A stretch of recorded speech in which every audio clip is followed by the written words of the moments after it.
Espiritu Santo. Amen. Ang pagpapala ng ating Panginoong Jesucristo, ang pag-ibig ng Diyos Ama, at ang pakikipagkaisa ng Espiritu Santo naway sumainyo lahat. At sumainyo rin. Mga kapatid, aminin natin ang ating mga kasalanan upang tayo ay maging marapat na gumanap sa banal na pagtitipan.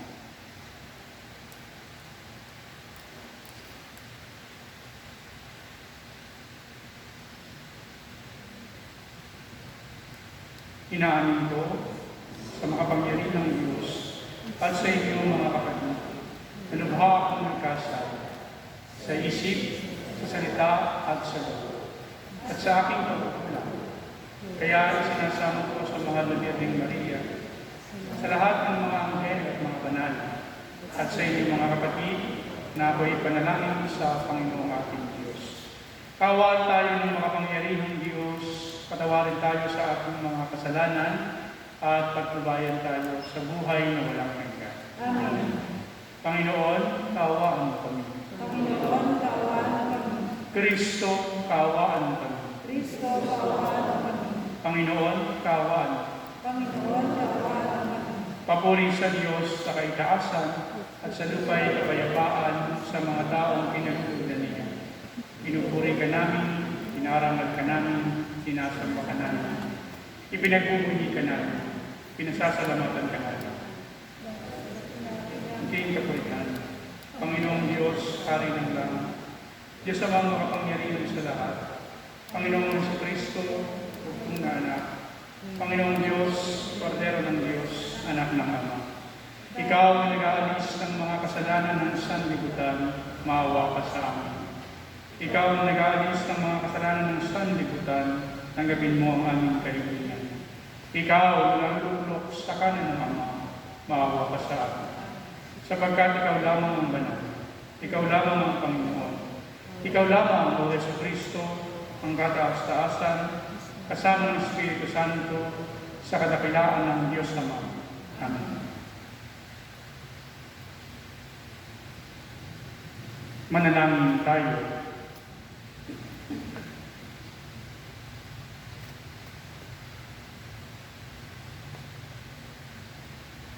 Ama naming makapangyarihan, pakundangan sa pagpapakumbaba ng anak mong masunuring, ibinangon mo sa pagkadapa ang sangkatauhang masuway. Ipagkaloob mo sa amin ang banal na kagalakan upang kaming sinagip mo sa kaalipinan ay magkamit ng iyong ligayang walang katapusan. Sa pamamagitan ni Jesucristo, kasama ng Espiritu Santo, magpasawalang hanggan. Amen.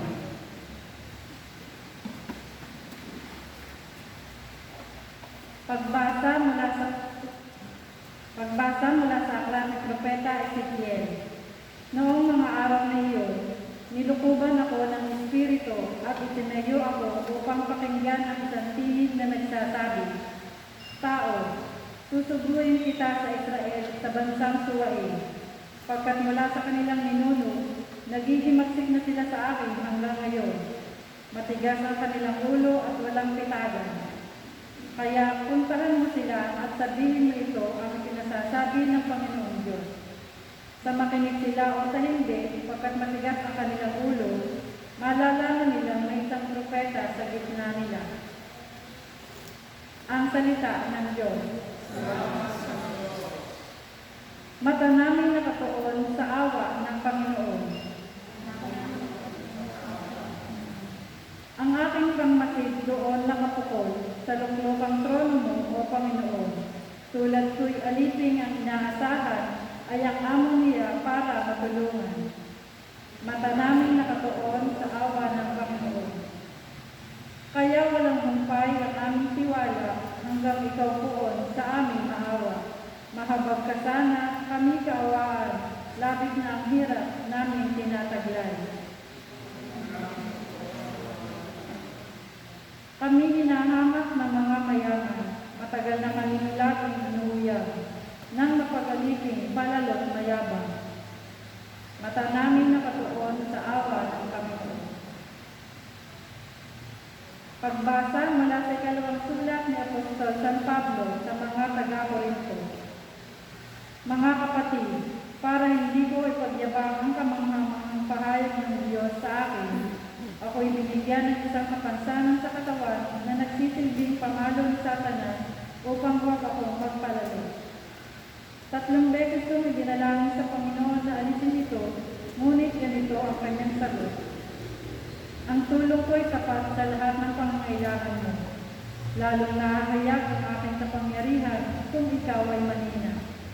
Kaya't buong galak na ipagmamapuri ko ang aking kahinaan upang palakasin ako ng kapangyarihan ni Kristo. Dahil kay Kristo, walang halaga sa akin kung ako may mahina, kutyain, pahirapan, usigin at magtiis, sapagkat kung kailan ako mahina, saka naman ako malakas. Ang salita ng Diyos. Alleluia, alleluia. Ikaw, Kristo, ay sinugo upang sa buhay magturo, magpalaya sa bilanggo. Alleluia, alleluia.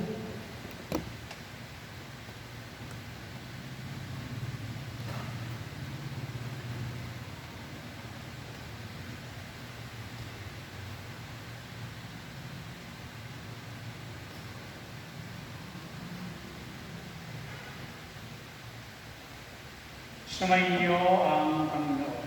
At sumayin niyo rin. Ang mabuting balita ng Panginoon ayon kay San Marcos. Papuri kayo, Panginoon.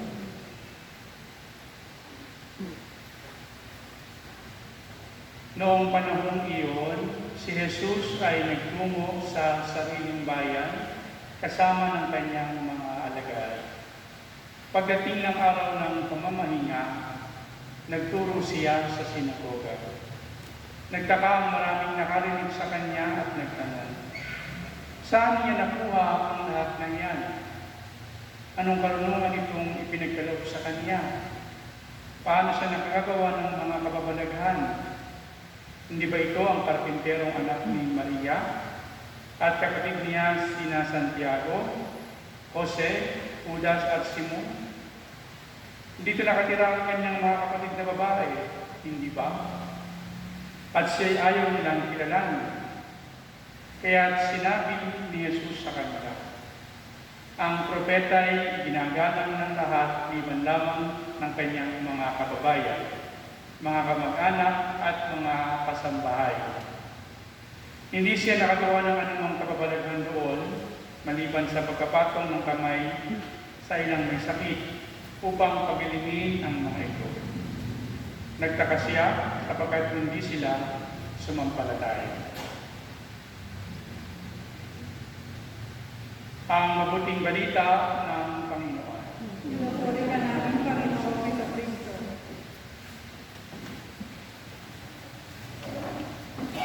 Mga kapatid, ang ating narinig na Ebanghelyo ay binasa mula sa Ebanghelyo ayon kay San Marcos sa ika-6 na kapitulo, talata 1 hanggang sa 6. Ang tagpo ng ating Ebanghelyo ay ang pagbabalik ni Jesus sa kanyang sariling bayan sa Nazaret, kung saan siya ay lumaki.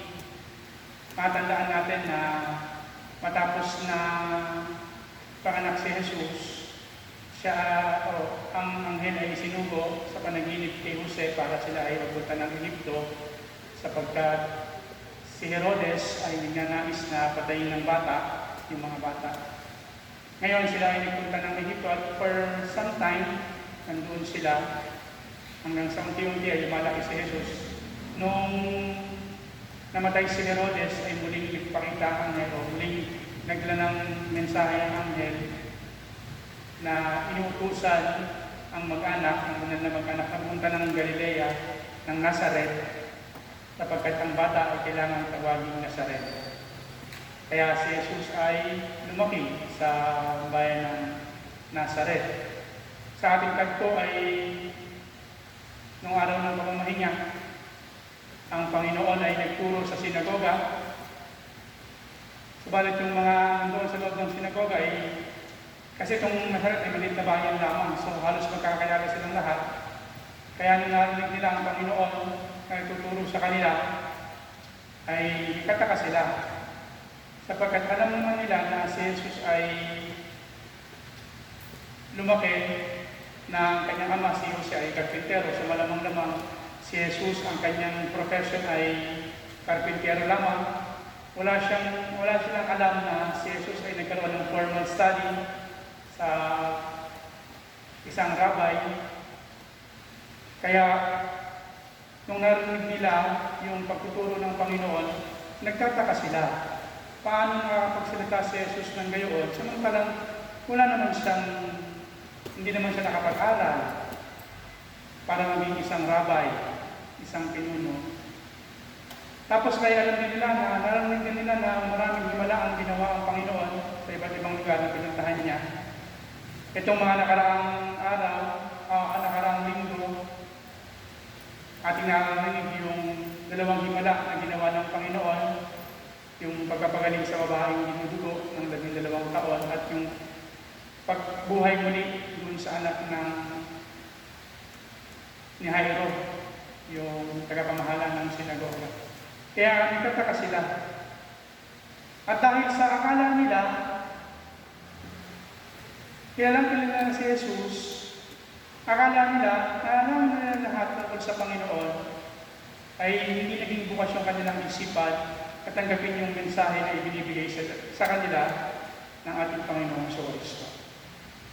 Yung kanilang maling pagkakakala ay nagdulot sa kanila ng pagkabulag upang tanggapin at sampalatayanan ang mga sinasabi ng ating Panginoong Jesus.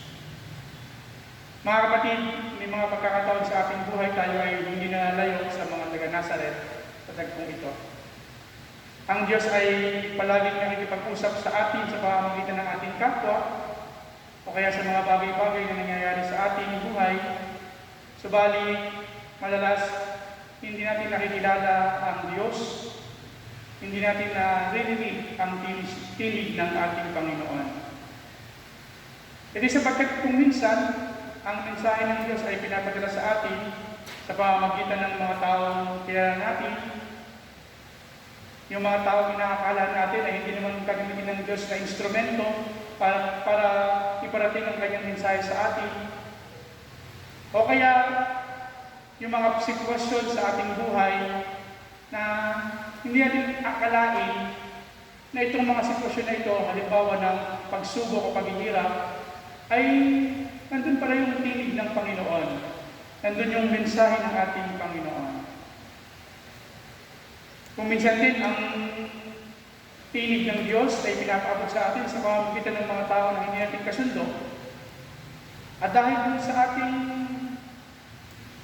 pagkakaroon ng hidwaan sa ating kapwa, inaakala natin na yung mga taong hindi natin kasundo, hindi pwedeng gamitin ng Diyos para magpadala ng mensahe sa atin.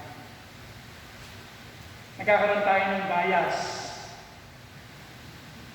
Kaya nga, ang unang paalala sa atin ngayong linggong ito ay tayo ay mamuhay lagi sa ilalim ng presensya ng Diyos. Upang lagi tayong mamuhay na handang tanggapin ang mga mensahe na ibinibigay niya sa atin. Dapat nating matutunang kilalanin ang presensya ng Diyos unang-una sa ating kapwa. Ang Diyos ay sumasalahat at ang Diyos ay sumasa atin. Kung kaya nga sa bawat tao na nakakaroon natin araw-araw, dapat nagkakaroon tayo ng bukas na pananaw na sumasa Kanya ang Diyos.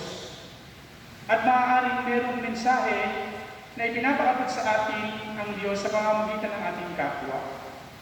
Kaya hindi ay ating kilalanin ang presensya ng Diyos sa bawat sitwasyon na nagaganap sa ating buhay araw-araw. Maaaring sa mga mabubuting sitwasyon, o kaya naman sa mga sitwasyon ng pagsubok at paghirap. Kailangan magkaroon tayo ng bukas na paningin,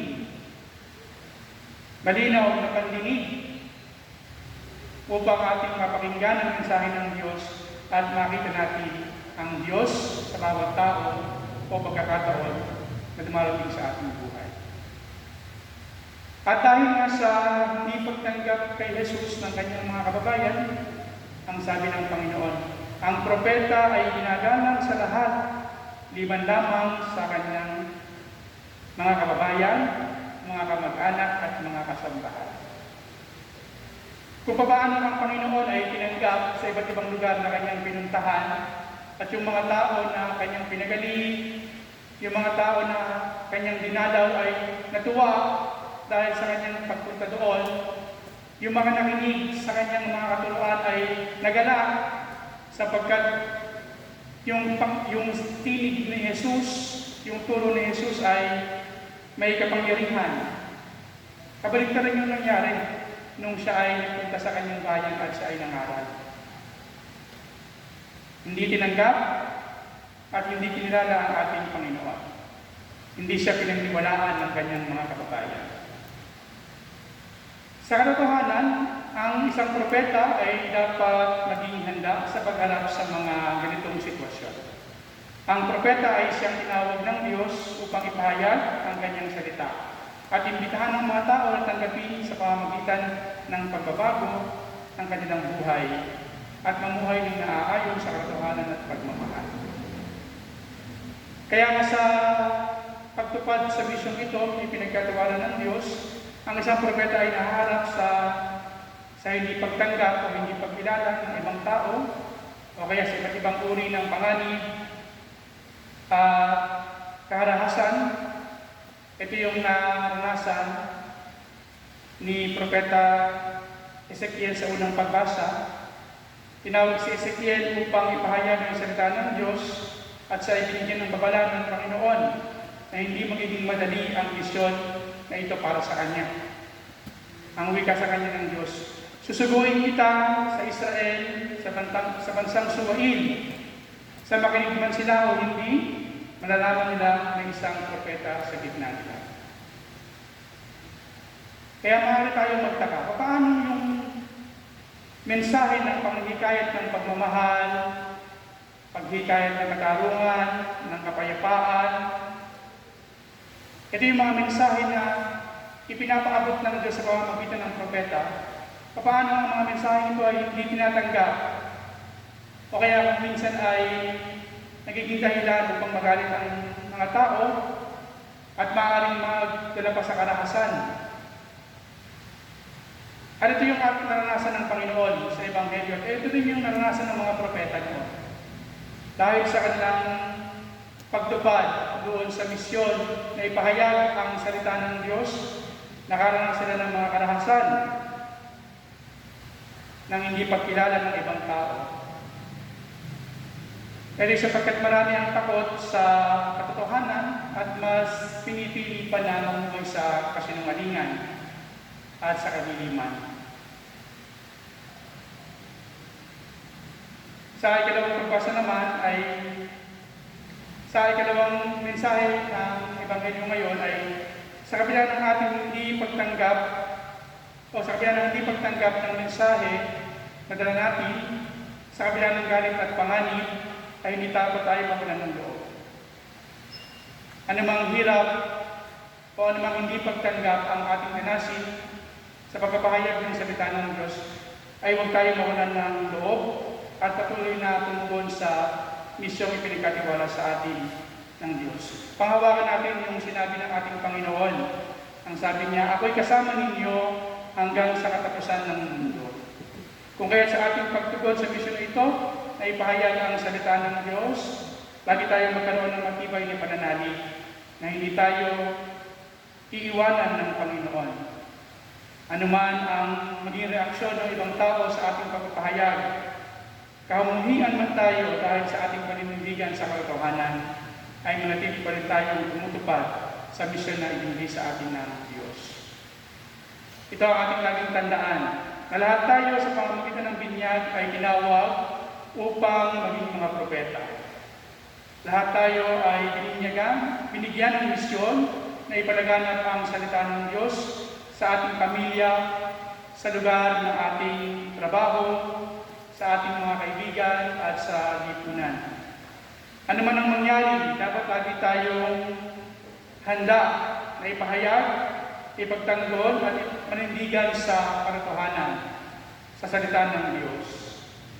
Maaaring ng mga pagkakataon na tayo ay makakaramdam ng takot o kaya ay ng pagdududa sa ating mga sarili, sa ating kakayahan. Sa mga ganitong pagkakataon, mga kapatid, maaari tayong makasumpong ng lakas ng loob sa ikalawang pagbasa ngayong linggo. Sa ikalawang pagbasa, sinasabi ni San Pablo na nakakaramdam siya ng kahinaan na sa palagay niya nagiging hadlang upang mas mabuti niyang mapahayag ang salita ng Diyos. Kung kaya, ang ginawa ni San Pablo ay hiniling niya sa Diyos na alisin sa kanya ang kahinaan ito. Subalit iba ang naging tugon sa kanya ng Diyos. Ibinaalala sa kanya na mas lalong nahahayag ang kapangyarihan ng Diyos sa kanyang kahinaan. At ito ang dahilan kung kaya natanggap na niya ang kanyang mga pagkukulang, sapagkat sa pamamagitan nito ay mas nagliliwanag sa kanya ang kapangyarihan at liwanag ni Kristo. Kaya ang sabi niya, sapagkat kung kailan ako mahina, saka naman ako malakas. Kaya ang huling paalala sa atin ngayong linggo ito, mga kapatid, huwag tayong masiraan ng loob dahil sa ating mga kahinaan at pagkakamali. Anumang uri ng kahinaan, meron tayo, nais ng Diyos na maging instrumento tayo upang may pahayag ang salita niya sa mundo. At lagi siyang magbibigay sa atin ng lahat ng biyaya upang ating magampanan ang misyong ipinagkatiwala niya sa atin. Mga kapatid, ngayong ika-4 na linggo sa karaniwang panahon, hiningin natin ang tulong ng Mahal na Birhen Maria. Siya ang nagpahayag ng salita ng Diyos sa lahat. Tulungan nawa niya tayo magkaroon ng lakas ng loob at tibay ng pananalig upang ating magampanan ang misyong ibinigay sa atin ng Diyos bilang kanyang mga propeta. Ipahayag natin ang ating pananampalataya. Sumasampalataya ako sa Diyos sa mga kapangyarihan sa lahat. Kung may gawa sumasampalataya ako kay Kristo, isang anak ng Diyos, Panginoon natin. May katawang tao siya,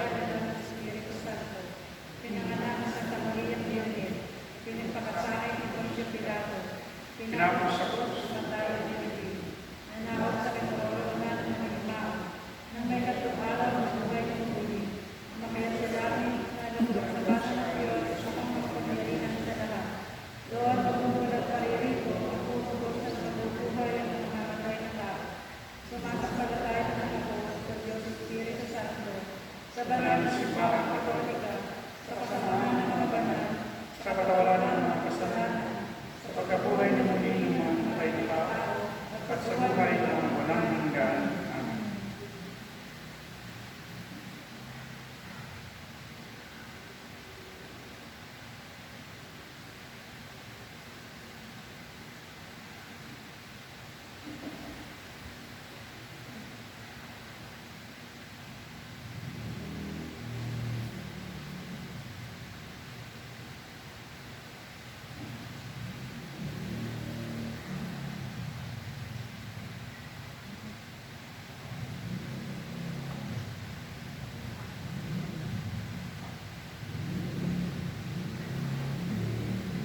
po ang lahat para sa pag-aaral.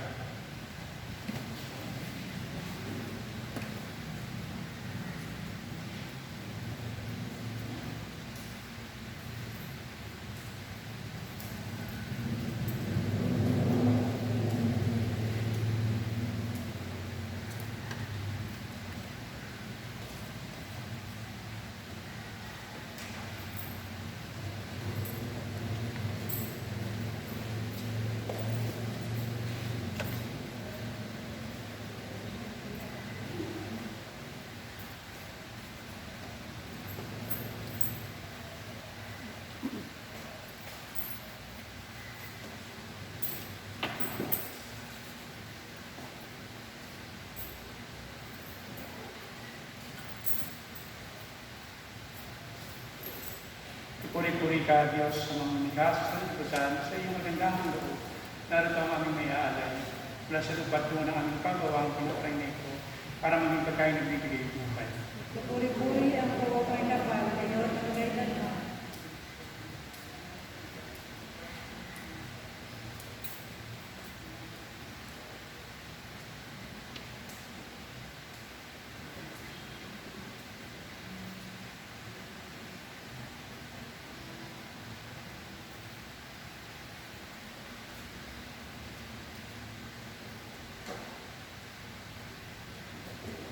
Kapuri-puri ka, Diyos, sa mga nikas sa liputan, sa iyong magandang loob, narito ang aming may aalay. Mula sa katas ng ubas sa bunga ng aming paggawa ang alak na ito para maging inumin bibigay ng iyong Espiritu. Puri-puri ang pagkakay kapal, ngayon at kailanman.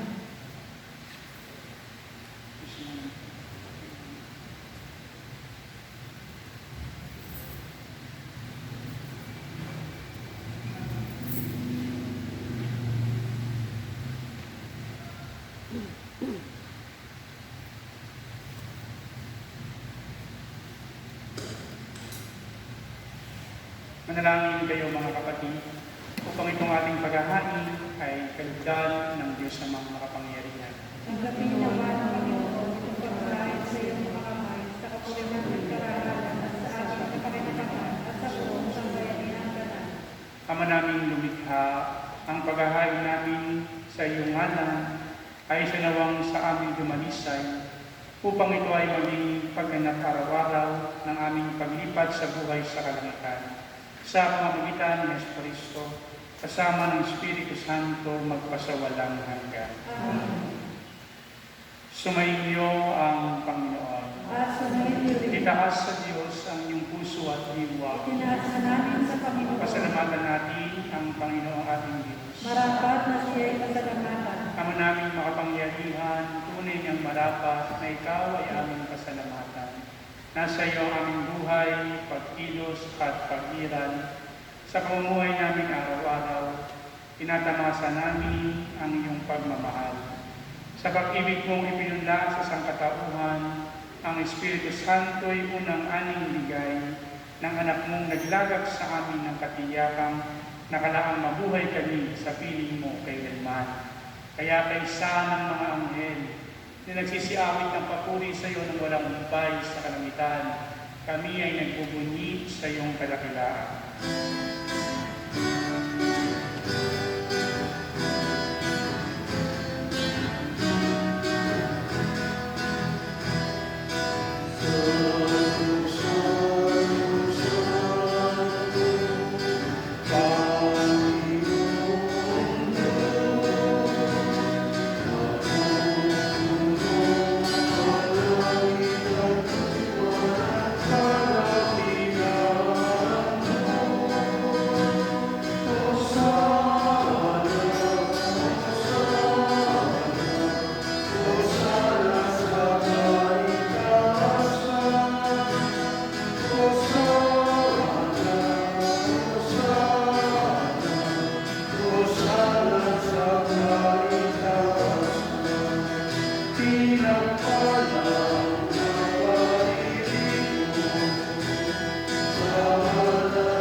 Oh,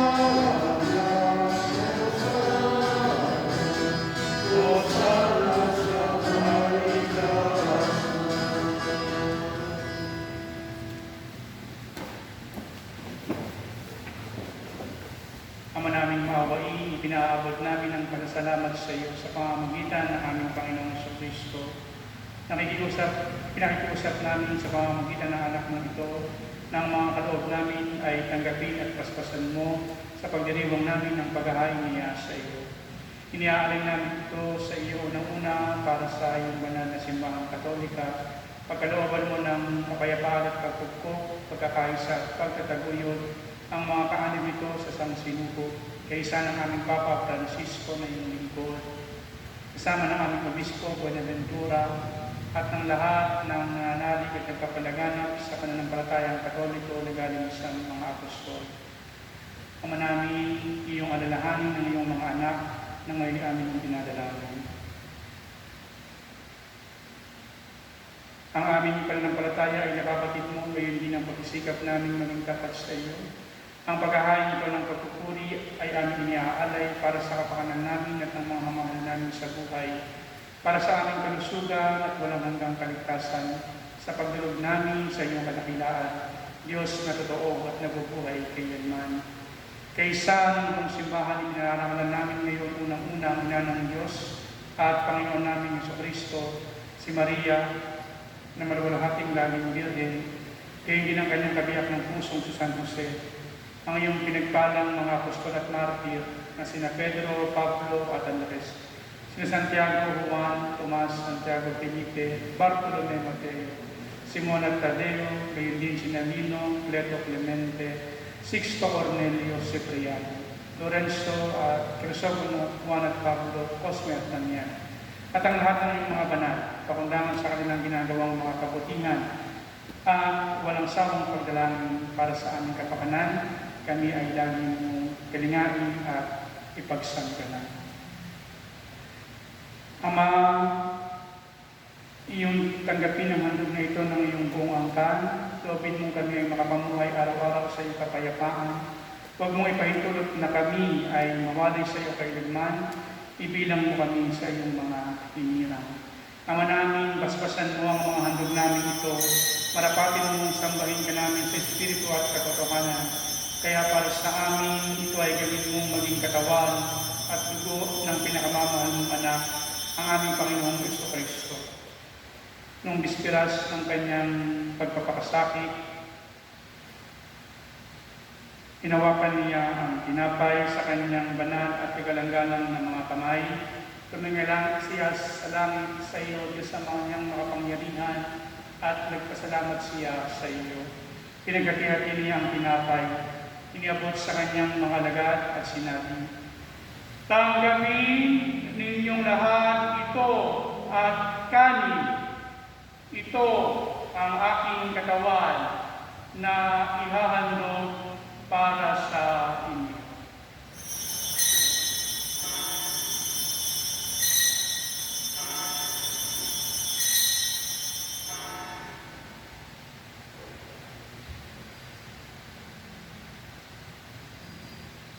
Kayo din naman, matapos ang hapunan, hinawakan niya ang kalis na ito ng pagpapala sa kanyang banal at kagalang-galang na mga kamay.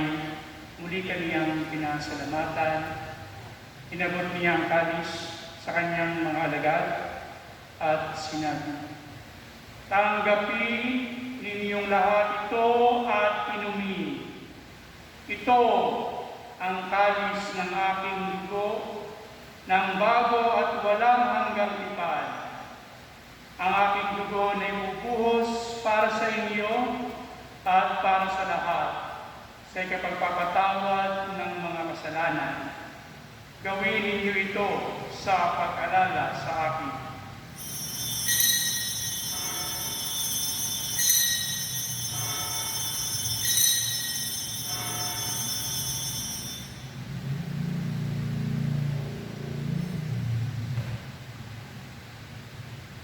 Ipagpili natin ang misteryo ng pananampalataya. Si Kristo'y namatay, si Kristo'y nabuhay, si Kristo'y babalik sa wakas ng panahon. Ama, kaming mga lingkod mo at umubuo ng iyong bayang banal ay nagdiriwang sa alaala ni Kristo na iyong anak at aming Panginoon. Ginugulitan namin ang kanyang dakilang pagpapakasakit, ang pagbangon niya mula sa kamatayan, at ang matagumpay na pag-akyat niya sa kalangitan. Kaya mula sa mga biyayang sa iyo rin ang gagaling, inihahandog namin sa iyong kataas-taas ng kamahalan, ang pag-ahay ito na katangi-tangi at dalisay, ang pagkain nagbibigay buhay kailanman, at ang inuming nagbibigay kagalingang walang katapusan. Masdan mo ng buong kasiyahan ng aming mga alay na ito. Ganapin mo sa mga ito ang ginawa mo, sa handog ni Abel, ang lingkod na matapat sa iyo, sa paghahay ni Abraham, ang ama namin sa pananampalatayang totoo, at sa inhandang tinapay at alak ni Melchizedek na paring hirang mo, paunlakan mo ngayong tanggapin ang banal at talisay na paghahay. Kapangyarihang Diyos, hinihiling namin sa iyo, ipakya sa banal mong anghel ang mga alay na ito na dakilang gambanang nasa iyong harap, upang sa pagkasalaw sa banal na katawang tugon ng iyong anak, sa pakikinabang namin ngayon dito sa banal mong hapag, kami ay mapuspos ng iyong pagpapala at tanang pagbabasbas. Ama namin, iyo ring alalahanin ng mga anak mong naunang yumao sa amin sa paghimlay sa iyong kapayapaan. Yamang ang tatak ng pananampalataya ay kanilang taglay at sila ngay amin pinagdarasal. Sila at ang tanang nahihimlay sa kandungan ni Kristo ay aming idinadalangin sa iyo, upang iyong pagbigyang makarating sa pagsasalo, pagliliwanag at pamamahinga sa iyong piling. Kahit kami ay makasalanan ng lingkod, kami rin ay nagtitiwala sa iyo na umapaw na pagkamapagbigay sa aming pamumuhay araw-araw. Kaya pakidapatin mo rin kami ay makaugnay at makapili ng iyong mga banal na apostol at martir, kasama ni na Juan Bautista, Esteban, Matias, Bernabe, Ignacio, Alejandro, Marcelino, Pedro, Felicidad, Perpetua, Agatha, Lucia, Agnes, Cecilia, Anastasia, at ang lahat ng iyong mga banal. Kami naway makapisan nila hindi dahil sa aming ginagawang kabutihang kulang na kulang, kundi pakundangan sa iyong pagpupuno sa aming kakulangan sa pamamagitan ng aming Panginoong Jesucristo. Sa kanyang pamamagitan, ang tanang mabuting kaloob mong ito ay lagi mong pinaihiral, pinababanal, binubuhay, pinapaspasan, at sa amin ibinibigay.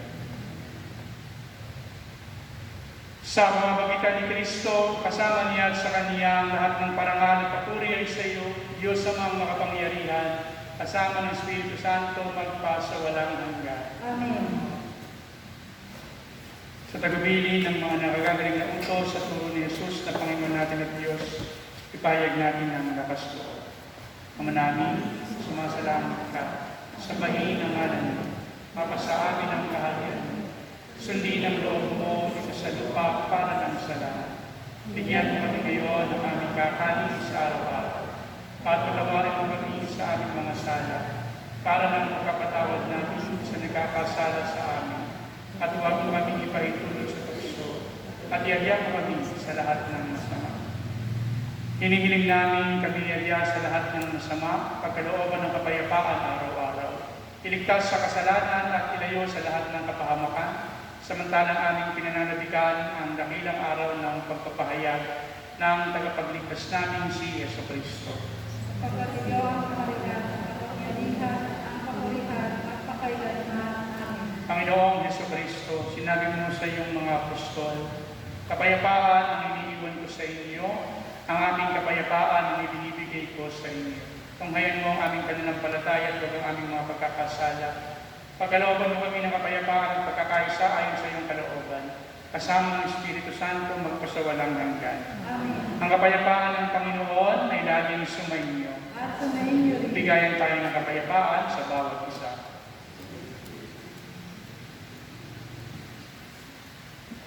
Kordero ng Diyos na nag-aalis ng mga kasalanan ng sanlibutan, maawa ka sa amin.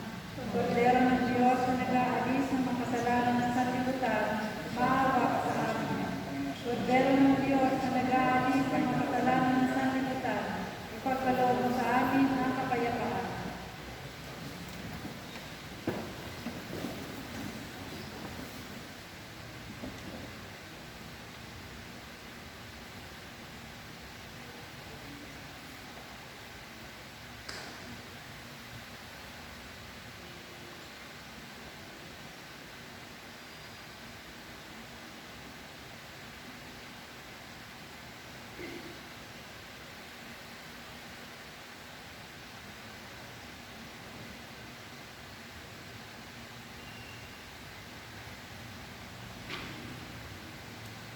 Ito ang kordero ng Diyos, ang nag-aalis ng mga kasalanan ng sanlibutan.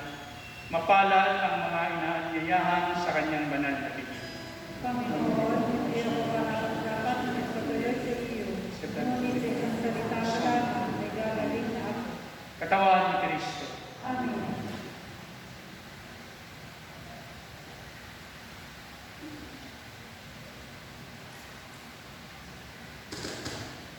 Corpus Christi, Cristo ng Nagdaraman.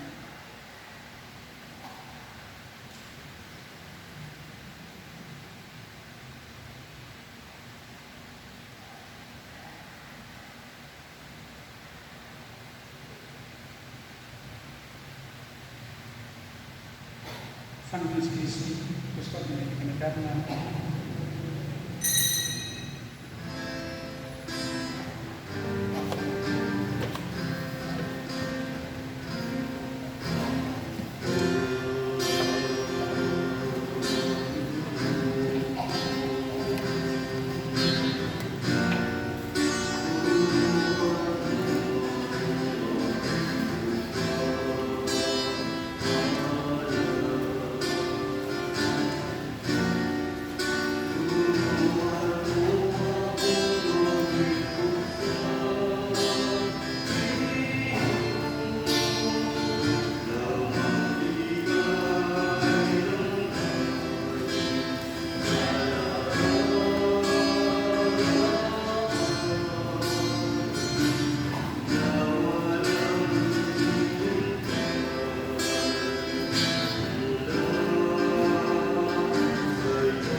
Manalangin tayo.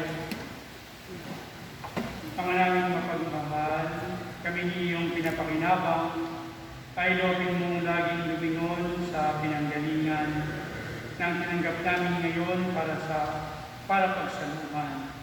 Sa pamamagitan ni Jesucristo, kasama ng Espiritu Santo magpasawalang hanggan. Amen. Sumayin niyo ang Panginoon. Amen. Pagpalain kayo lahat ng makapangyarihan at kapagmahal nating Diyos, Ama, Anak, at Espiritu Santo. Amen. Tapos na ang mananapaggiriwang, bumayo tayo mapayapa. Salamat